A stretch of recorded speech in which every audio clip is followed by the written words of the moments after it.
Okay, here's another example of an inequality, and to solve it, it's going to take several steps. So let's use those steps again. Step one is to clear fractions by multiplying both sides of the inequality by the least common denominator of every fraction in the inequality. In this example, there's two fractions, and the denominators are 8 and 6.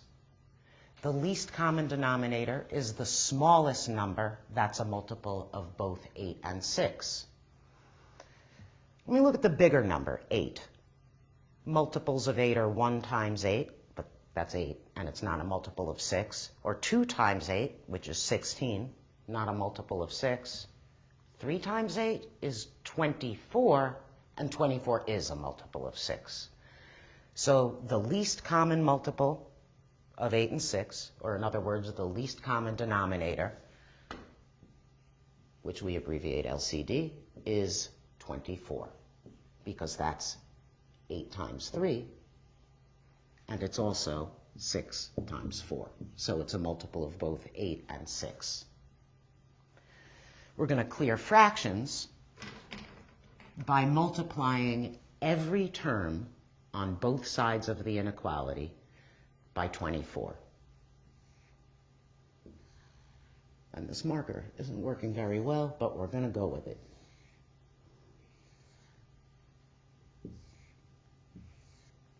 I like to put parentheses around every term. It can hurt, and sometimes they're necessary, especially when subtraction's involved. Okay, so we're going to multiply each of these terms by 24. 24 times this, 24 times that, and I'll put it over here, negative 3 times 24. Same thing as 24 times negative 3. All right. Here, this is going to clear the fractions because 24 is 8 times 3. If I rewrite it as 8 times 3, I see that the numerator here and the denominator share a common factor of 8. 8 divided by 8 is 1. 8 divided by 8 is 1. Over here, let me write 24 as 6 times 4. It just makes it more visible that the numerator and the denominator share this common factor of 6. 6 divided by 6 is 1. We can divide out those common factors. So, I'll get back to my black marker. The resulting inequality, equivalent to the original one, but with the fractions cleared, is 3 times, and be careful, don't lose those parentheses, 3x minus 2. It's this 3 that didn't get divided out, minus, and now there's 4 that didn't get divided out, times, in parentheses, x plus 9, and that's less than negative 3 times 24, which is negative 72.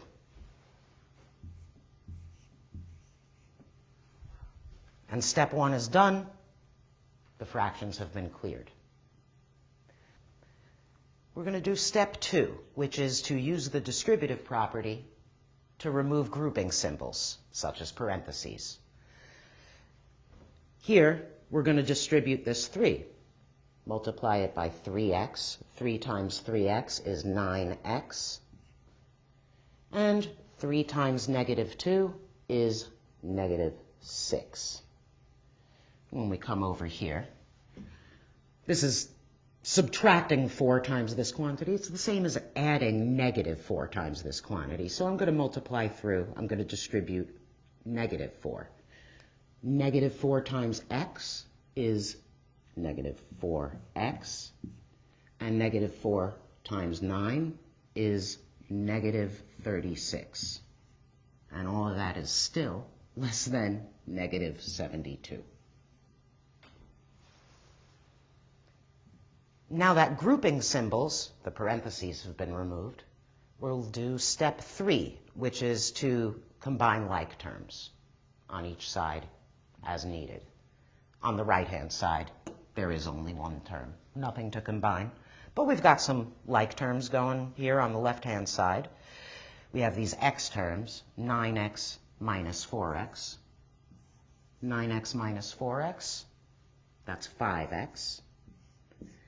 And we have constant terms, negative 6 and negative 36. Minus 6 minus 36 is minus 42. And all of that is still less than negative 72. Now there aren't any more like terms to combine, so we're ready for step 4, which is to use the addition property of inequality to get variable terms on one side and constant terms on the other side. There's only a constant term on this right-hand side, so let's get constant terms on the right-hand side. This constant term, negative 42, I'm going to add its opposite to both sides. I'm adding positive 42 to both sides of this inequality. And what I end up with is 5x is less than negative 30. Now we're ready for step 5, to use the multiplication property of inequality to isolate the variable. Here's the variable x, and it's being multiplied by 5. To isolate the x, I'm going to need to well, you can think of it as multiplying both sides of the inequality by 1/5, or it's a little more natural for most people to think of it as dividing both sides by 5. So I'll divide both sides by 5 here. Since I'm dividing by a positive number, I don't have to switch the direction of the inequality symbol, so I won't. And now, I guess I'll move to the right here. 5x divided by 5 is x, and that's less than negative 30 divided by 5, which is negative 6. And that's the solution. As always, you could express the solution as an inequality, or you can graph it on a number line. Say 0's here, negative 6 is somewhere to the left of that. The graph of this inequality, it's going to be all the values to the left of and not including negative 6. Because it's x strictly less than negative 6, I'll use a round parenthesis. And I'll shade in all the stuff, all of the numbers that are less than negative 6. That's what the graph looks like. And in interval notation, this interval here goes from negative infinity, with a round parenthesis, as always, when next to a positive or negative infinity. It goes from negative infinity to negative 6, and I use a round parenthesis, again, because the negative 6 itself is not included in the solution set.